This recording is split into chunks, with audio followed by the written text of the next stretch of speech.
Stop.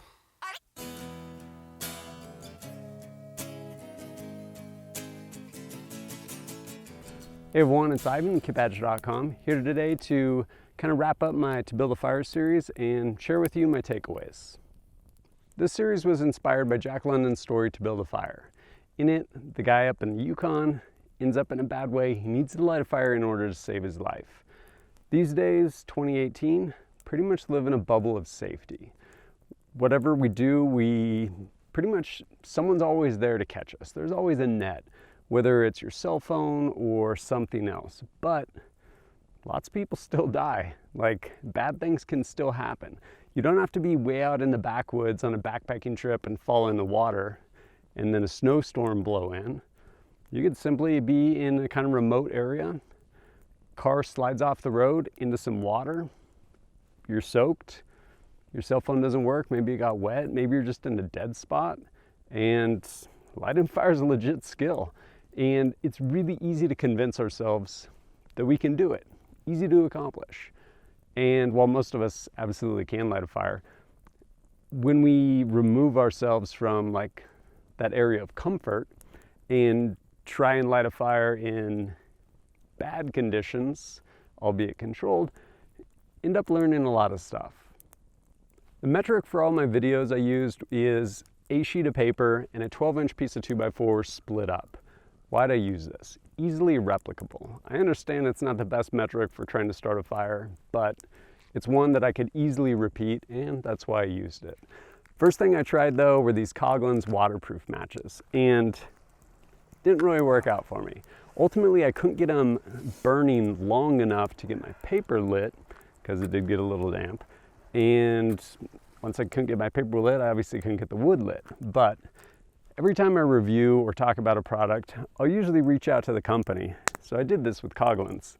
Ended up getting an email back from Ken, who's the national sales manager for the US and Canada. And he writes to me, "Thank you for your video. I enjoyed how you put a situational video together to make it believable. The matches that were used in your video, unfortunately, are over 20 years old and haven't been made in years. We'd love to see another video demonstration with the current waterproof matches in use. Hope it becomes a reality. Thank you again, Ken." First of all, Ken, don't really want to go try that again with just a newer set of matches. And if they're going to wear out, you should probably put an expiration date on them. But ultimately, those didn't work for me. And I think the big reason why is they wouldn't burn long enough. I couldn't have them just burning long enough to get that paper lit. Next method I tried was Bic Lighter, one unprotected, and then one in the Exotac FireSLEEVE. And this thing performed really well. Within the FireSLEEVE, the other one got wet, the flint, it wasn't sparking for me, but this one, able to immediately spark it and light it. And with this tab in the back, I was able to pull it over the gas, get this thing lit, and just keep it there. Like, I could have lit it, I could have just kept this, left it in there until the wood caught. Like, I didn't even need to light the paper. And this has that huge advantage of time. Going back to those matches. Even though I could light those matches, I couldn't have that flame going long enough to get the paper going. Whereas this, I could leave this thing burning until ultimately I ran out of fuel to get the fire going. Another one I tried that I really liked is this nanoSPARK by Exotac. Granted, it's literally just a little sparker, but what pretty much makes it is the ability to carry a little piece of tinder inside of it. And if this didn't have the tinder, it would have probably been a no-go. But again, going back to that time element, by having that tinder and getting this thing going, as soon as that tinder was lit, once I figured out how to actually use the tinder, it was my first time using it at all. But once that tinder was lit, it bought me time. Again, the time I didn't have with the matches, because the matches would burn so quick, those Coghlan's waterproof matches. And just like with the lighter, again, creating that time to where I could get the paper started, get the wood started. The other method I did use that ultimately was a failure is some different ferro rods. The one made by Light My Fire completely broke and became useless. And this one with the magnesium couple things in action. One, it doesn't have a striker. The knife I was using didn't work as well as I would have liked. And in addition to that, once the magnesium got wet and the blade was wet, the magnesium would basically scrape off, but it would just kind of clump up. It wouldn't actually kind of make those nice shavings for you to get it started. Then the other issue being, once I actually got the magnesium burning, stuff burns so hot, but burns really fast.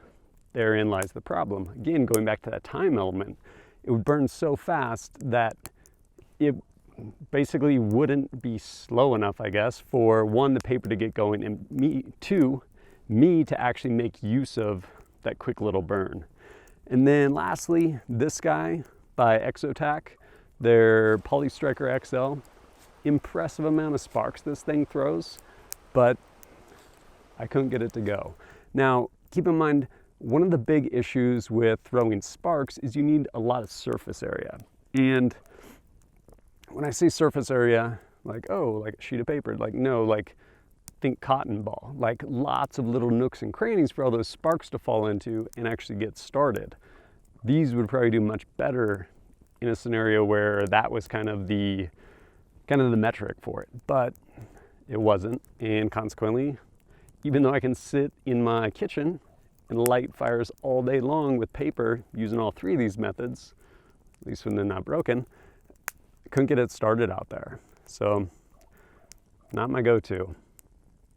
And ultimately, I did come full circle. Hopefully Ken appreciates it. But I ended up picking some of the Coghlan's storm matches, windproof, waterproof. Really impressed with these. Again, going back to that time element, they burned for a while in that once one was going, it would stay going for a while. And if I needed to, which I'm pretty sure I did, started feeding some other matches into it, creating enough of a continuous flame, little fire going, that I finally got my paper and got my fire going. And I was actually really impressed with these. I've learned a lot ultimately through filming this series. And some of those things, one, going back to just physics, to have a fire you need what? You need fuel, oxygen, and that important third one, you need heat. And trying to light something when it's sub 30 degrees out, it's actually really difficult.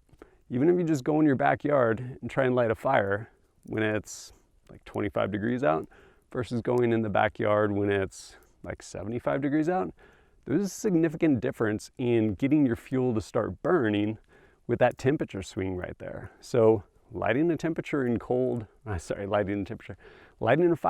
temperatures is inherently difficult. The other thing that became really clear is like just losing cognitive ability almost instantaneously.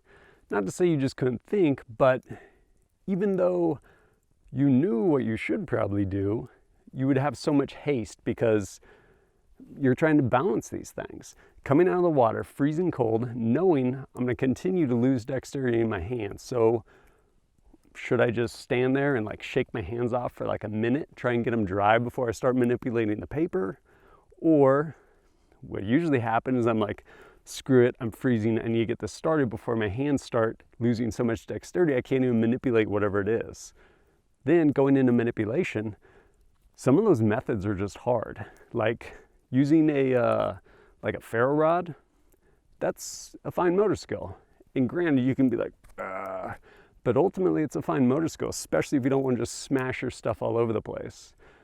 Since then, I've also realized that, which was new to me, you can actually keep the striker in one place and pull the ferro rod against it, so you ideally don't do that. But again, the amount of motor control it takes to do that when you're already cold, already losing that feeling and starting to shake is really hard. And then the one I touched on with kind of all these different methods, it's time. The human element is in full effect when you're cold and wet. Like, you can't think straight, you're gonna screw stuff up, you're losing dexterity. Like, you just need time. You need time to get this lit and be like, cool, I have a flame here. What do I need to do with it? Where do I need to put this flame? Like, as stupid as that sounds, that's really what it comes down to. Like, actually creating that time so you can think through what the next step is. Because, like I mentioned, everything starts moving really quick and you're trying to hurry, but in your haste, can end up making a lot of mistakes that can ultimately cost you. Really learned a lot through this experience though. I encourage you guys to go out and try whatever fire starting method you feel comfortable and confident with. And if you're carrying around like a ferro rod on your keychain for emergencies, the emergency is not going to be to roast s'mores when it's 75 degrees out. So go try it when the wind's blowing or when it's like 30 degrees out. See how it does for you. And like make it a little bit real and actually hone those skills. See what works and what doesn't. For me personally, looking back at kind of all the different methods I tried, one, Bic Lighter in the Exotac fireSLEEVE, thing's awesome. You just strap it over, light that thing, and I can leave it. I can let that thing burn until the wood or whatever I'm trying to burn dries out and it catches fire. Thing's great, pretty much foolproof. The other one is the Exotac nanoSPARK. I like the versatility of the Bic Lighter, but that nanoSPARK with its little self-contained tinder and how small and light it is, thing's pretty cool. Actually worked pretty good for me. And the other one is those Coghlan's storm matches. Again, utility-wise, keep falling back to the Bic Lighter because you can use it so much more, do so many things. But as far as to just have like, hey, I need to get a fire started right now, those matches are pretty rad because you could basically build a fire out of those matches to get whatever else you're trying to get started. But try building some fires. Next step for me, I'm going to take all those methods and go try and re-accomplish them in the dark. No, hard pass, not doing it. Sounds terrible. But at any rate, I hope you guys have enjoyed this. And as always, thanks for joining us at KitBadger.com. Look forward to seeing you next time.